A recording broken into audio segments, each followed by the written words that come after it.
अस्सलाम वालेकुम गाइस। आज हमें ज्वाइन किया मिस्टर रामेश अली ने। ये क्वालिफाइड चार्टर्ड अकाउंटेंट हैं। इनके 1.5 साल के आर्टिकल्स रहते हैं और इन्होंने एक अटैम्प्ट में 5 पेपर फाइनल के पास भी किए हुए हैं। तो आज हम इनको वेलकम करते हैं। अस्सलाम वालेकुम Ramesh, thank you so much for joining us. वालेकुम अस्सलाम। आप कैसे हैं? अल्हम्दुलिल्लाह। ये बताएं कि 1.5 साल अभी आपका आर्टिकल्स में रहता है, आप PwC फर्गूसन से अपने आर्टिकल्स कर रहे हो, तो कैफ के बाद आपकी क्या अप्रोच थी, स्टूडेंट की क्या अप्रोच होनी चाहिए, और फिर 5 पेपर एक साथ देना, मैनेज करना। अभी कुछ चेंजेस भी आ गई हैं कि आप राइट आफ्टर रजिस्ट्रेशन आप 1 साल बाद अपने आर्टिकल्स बात कर रहा हूँ कि एग्ज़ाम में अपेयर हो सकते हो। तो क्या प्लानिंग थी आपकी? प्लान एज सच मैंने उस टाइम पे यही किया था, क्योंकि बैक इन कैफ जो मेरी लास्ट अटेम्प्ट थी उसमें मैंने 5 पेपर तब भी मैंने क्लियर किए थे एक अटेम्प्ट में। तो मैंने यही प्लान किया था कि उस टाइम पे तो मुझे आइडिया नहीं था कि 1 साल बाद मैं अटेम्प्ट कर सकता हूँ। उस टाइम पे तो यही था 1.5 साल बाद मैंने अटेम्प्ट देनी है। तो आई वाज लाइक कि हाँ, मैंने 5 पेपर्स ही देने हैं, मिनिमम टाइम में मैंने अपने पेपर्स क्लियर करने हैं। लेकिन उसके बाद आर्टिकल्स मेरे स्टार्ट हुए, उसके 2-3 महीने बाद पता चला कि अब मैं साल बाद अपेयर हो सकता हूँ। तो मेरी यही अप्रोच थी कि नहीं, मैंने मिनिमम टाइम में करना है। और ठीक है, मेहनत ज़्यादा करनी पड़ेगी लेकिन 5 पेपर्स ही देने हैं। और इसका बस यही उस टाइम में प्लान करके मैं चला था कि कंसिस्टेंसी रखनी है। मतलब अगर मैं लेक्चर्स ले रहा हूँ किसी सब्जेक्ट के, हाँ, 5 पेपर जब आप पिक कर लेते हो उस टाइम पे आपके पास इतना टाइम नहीं होता कि आप सारे सब्जेक्ट्स के लेक्चर्स ले सको। तो अब जैसे 5 पेपर थे, मैंने टैक्स के अलावा मैंने हर पेपर दिया था। तो उसमें लॉ, SPM और ऑडिट मैंने सेल्फ स्टडी पे किया था। सबसे पहले तो मेरी अप्रोच होती थी कि सारे सब्जेक्ट्स में, नॉट ओनली लॉ या SPM, सब में ये अप्रोच होती थी कि मैंने सबसे पहले मैंने मैक्सिमम टाइम मैंने कॉन्सेप्ट समझना है एक सब्जेक्ट का। Once I am done with the concept, उसके बाद फिर मेरी अप्रोच अब चेंज हो जाएगी टूवर्ड्स एग्जाम। अब मैंने पेपर पास करना है, 50 नंबर लेने हैं मैंने। अब वो 50 नंबर कैसे लेने हैं, उसके लिए अब अप्रोच का from concepts to past papers अब आ जाना इधर इम्पोर्टेंट होता है कि पास्ट पेपर्स में एग्जामिनर आपसे चाह क्या रहा होता है, वो क्वेश्चंस को किस तरह से वो अरेंज करता है, कीवर्ड्स क्या होते हैं उसके, और कीवर्ड्स में वो आपसे मांग क्या रहा होता है आंसर में। और आपने आंसर में उस तरह से ही लेके चलना होता है कि आपने वो कीवर्ड जो है आपने अपने आंसर में ड्राफ्ट करने होते हैं।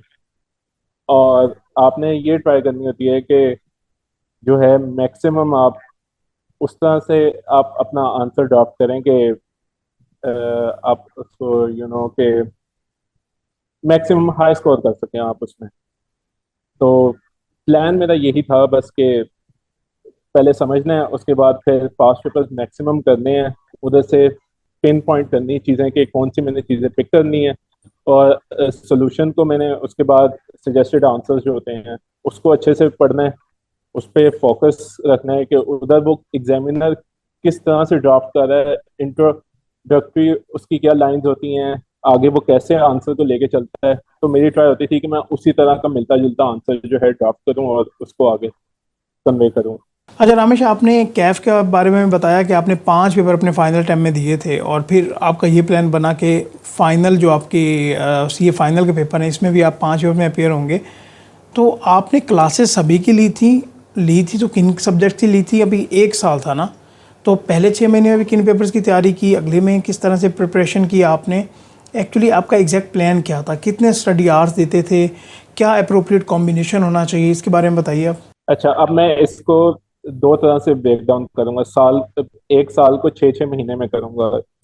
पहले 6 महीने में मेरी अप्रोच थी कि मैं रिपोर्टिंग की क्लासेस ले लूं और साथ ऑडिट को मैं पढ़ लूं खुद से, और साथ लॉ का थोड़ा बहुत मतलब स्टार्ट कर दूं, क्योंकि लॉ काफ़ी एक एक्सटेंसिव सिलेबस होता है उसका। तो उसमें काफ़ी टाइम आपका कंज्यूम हो जाता है अगर आप उसे अच्छे से करना चाह रहे हो तो मेरी हर सब्जेक्ट में यही अप्रोच चाहिए है कि 100% ऑफ द सिलेबस में कवर करूं। मुझे पता हो एटलीस्ट अगर कोई अनएक्सपेक्टेड कोई क्वेश्चन आ जाता है तो उसको मुझे एटलीस्ट आंसर करना आ जाए, ये ना हो कि मैं बिल्कुल ब्लैंक हूँ एग्जाम में। अच्छा, फर्म में कोई ऐसा भी टाइम आता है कि जब आप नॉर्मल टाइम में भी कभी फ्री हो रहे होते हो, कभी आपकी लेट सेटिंग्स हो रही होती हैं, तो जब लेट सेटिंग्स हो रही होती है तब आपके पास जब आप घर आ जाते हो तो ज़्यादा टाइम बचता नहीं है, आप थके होते हो, दिल करता है कि बंदा सो जाए बस, या थोड़ा सा बस इंजॉय कर ले, मोबाइल यूज करे और फिर सो जाए। लेकिन उस टाइम में मेरी ये अप्रोच होती थी कि एक कमिटमेंट थी कि मेरा ये गोल है, मैंने ये अचीव करना है, 1 साल के अंदर मैंने ये पेपर्स निकालने हैं। तो उसमें बस अपना लेजर टाइम थोड़ा सा सेक्रीफाइस किया था। 2-3 घंटे मेरे पास अगर अवेलेबल होते थे तो वो मैं पढ़ाई में लगा लेता था, लेक्चर्स ले लिए, या अगर सेल्फ स्टडी पे मैं कोई सब्जेक्ट पढ़ रहा हूँ तो उसको मैंने थोड़ा सा देख लिया। तो कंसिस्टेंसी जो है ना, ये काफ़ी ज़रूरी होती है। कंसिस्टेंसी का ये मतलब नहीं है कि आप डेली के डेली पढ़ो। अगर आपको कोई एक आध दिन बीच में मिस भी हो गया तो दैट्स नॉट एन इशू, उसको आप कंपनसेट कर लो ओवर द वीकेंड। तो यही अप्रोच है। पहले 6 महीने में मैंने रिपोर्टिंग और ऑडिट पढ़ा था, और फिर नेक्स्ट 6 मंथ में मैंने बीएफटी की क्लासेस दी थी, अलॉन्ग विद एसपीएम मैं खुद से कर रहा था। और लॉ पे मैंने थोड़ा सा ज़्यादा फोकस इस टाइम पे करना स्टार्ट कर दिया था, क्योंकि अब एग्जाम्स का टाइम करीब आ रहा था, तो लॉ इस टाइम पे उसका सिलेबस भी काफ़ी ज़्यादा होता है, तो उसको उस टाइम पे कॉम्पनसेट किया था। अच्छा रामेश, आप ये बताएं कि आपने कौन सा डिपार्टमेंट चूज़ किया था, उसकी क्या रीज़न थी, और क्या यहाँ पे रोटेशन का भी सीन होता है, और इसका फ्यूचर आप किस तरह से देख रहे हैं जिस डिपार्टमेंट में भी आप हैं?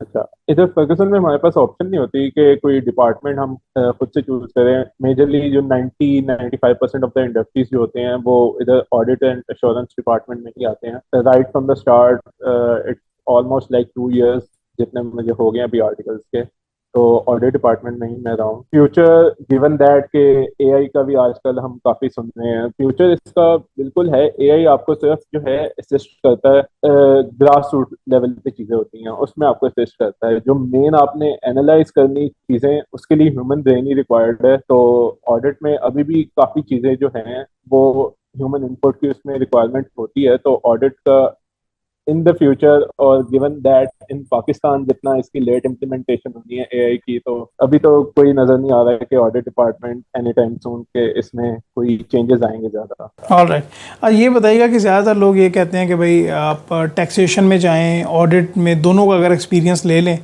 तो पाकिस्तान में आपको ज़्यादा अपॉर्चुनिटीज़ मिल जाती हैं। तो क्योंकि आपने ये बताया कि यहाँ पे ऑप्शन नहीं होता, तो क्या रोटेशन का ऑप्शन यहाँ पे होता है कि बंदा 2-2.5 साल लगा ले और फिर बंदा रोटेशन में चला जाए? हाँ, वो आप अगर रिक्वेस्ट कर लें, आपको उस टाइम पे ना आपकी रिक्वायरमेंट हो तो ज़रूर वो टैक्स में हो जाती है रोटेशन फॉर 6 मंथ्स और ईयर। लेकिन नॉर्मली ऐसा नहीं हो रहा होता, मतलब स्पेशल केसेस ही होते हैं। राइट। लास्ट क्वेश्चन मेरा आपसे ये होगा कि लेट्स से अभी कोई भी स्टूडेंट फाइनल लेवल पे है, डिफरेंट फर्म्स का डिफरेंट एटमॉस्फेयर होता है, प्रेशर्स डिफरेंट होते हैं, तो आप ये बताइएगा कि अगर वो स्टक हो गया है, वो स्टार्ट नहीं कर पा रहा, तो उसको किस तरह से, उसकी क्या अप्रोच होनी चाहिए कि वो एटलीस्ट अपनी स्टडीज़ को लेके चले और अपनी क्वालिफिकेशन की तरफ मूव करे? इसके लिए सबसे ज़रूरी चीज़ जो है वो ये है कि कमिटमेंट आपकी होनी चाहिए। सबसे पहले तो आपने अपने आप से कमिट करना है कि आप कितने सीरियस हो पेपर्स पास करने के लिए। तो सबसे पहले जब आपकी सीरियसनेस जो है वो आपकी एफर्ट्स की सूरत में नजर आएगी। तो एफर्ट्स अब जो है काफी लोग कर रहे होते हैं एफर्ट्स, इसमें कोई डाउट नहीं है, एफर्ट्स सब कर रहे होते हैं, लेकिन एफर्ट्स किस डायरेक्शन में की जा रही हैं, असल चीज ये मैटर करती है। मतलब आप कोई चीज देख के पढ़ लोगे, आप उसको इधर हमारी पाकिस्तानी अवाम का ये हिसाब होता है कि वो रट्टा लगाने की तरफ जो है ना काफी होते हैं कि रट्टा लगा लें इस चीज का, और समझ आए ना आए वो एक बात की बात है, रट्टा लगा लें तो हो जाए बस। तो मेरी इधर अप्रोच होती थी कि मैं इसको रटने के बजाय कॉन्सेप्चुअली देखूं और एनालाइज करूं चीज़ों को पहले। उनको आपस में डिफरेंट जो टॉपिक्स होते हैं किसी भी एक सब्जेक्ट के, उनको आपस में क्रॉस लिंक करूं। वो उस तरह से आपकी फिर जो है एक बेटर आप इंसाइट आपकी एक डेवलप हो जाती है, जिससे आप एग्जामिनर के भी क्वेश्चन को समझ सकते हैं और उसका एक बेहतर तरीके से आंसर भी कर सकते हैं। अब बात रही आर्टिकल्स की, आर्टिकल्स में अब वही बात है कि टाइम आपको निकालने से निकलता है। आप अगर कहें कि अब मैंने लेट से 7-8 बजे तक रात तक काम कर लिया है, अब उसके बाद 8 से 12 या 1 बजे तक तो आपके पास टाइम है ना, आप उसमें चलें, किसी दिन आप इंजॉय भी करें और साथ साथ थोड़ा सा टाइम आप पढ़ाई को भी दे लें। यही हो सकता है। इसमें इसमें आपको अपने साथ कमिट करना बहुत ज़रूरी है। All right Ramesh, thank you so much कि आपने अपनी जर्नी शेयर की, और उम्मीद है कि इससे सुनने वालों को काफ़ी बेनिफिट होगा। थैंक यू सो मच कि आपने ज्वाइन किया। फ्यूचर में भी हम आपसे ज़रूर बात करते रहेंगे।